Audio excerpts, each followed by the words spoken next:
Okay, so our topic today is disparity in healthcare. The two sides we will be discussing are inequality versus equality in accessing healthcare. To start off, a right to healthcare could save lives, a lot more than we are saving right now. From a study done at Harvard, it showed that lack of healthcare insurance is associated with as many as 44,789 deaths per year in the United States. And in European countries such as France and Germany, where they have a universal access to healthcare system, people live on average 5 years longer than those in the US. On the other hand of things, a right to healthcare could increase the wait time for medical services. For example, countries with universal right to healthcare have longer wait times than in the United States.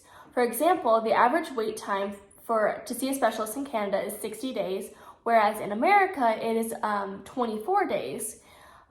In the United States, only 25% of patients have to wait at least 4 weeks to see a specialist, compared to 59% in Canada. Moving on from that topic, providing a right to healthcare could raise taxes, which is a huge thing that every American hates. In European countries, the average cost to coverage is paid through higher taxes. In the United Kingdom, the payroll taxes average 37%, which is a lot higher than what we pay in the United States. The average United States tax that we pay is 15.3%. People who work hard and pay for those taxes are forced to pay for healthcare of those who aren't employed. Healthcare is a service, not a right. It should be paid for. You have a right to your life, you have a right to your liberty, and you have the right to keep what is earned in a free country. You do not have a right to service and things. However, a right to healthcare could make medical services more affordable for everyone in general.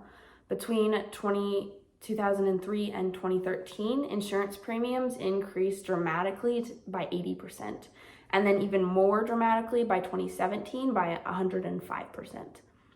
In those European countries that I mentioned before, they have lower overall incomes, or GPDs, and they're able to afford the universal healthcare system.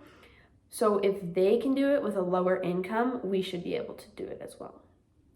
Yeah. And because of these controversies that we stated, it is important to discuss such a topic.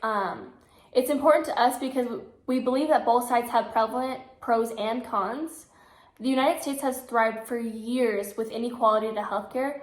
However, we can see from most European countries that the universal access to healthcare is functional and is something that could be beneficial. So we believe it is something that we should discover and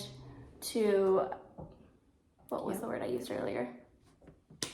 And both sides can be argued pretty heavily. So it's definitely an issue because they both have pros and cons, and either one could be right, but either one could be wrong as well. Exactly. So thanks for coming to our TED Talk. Yup.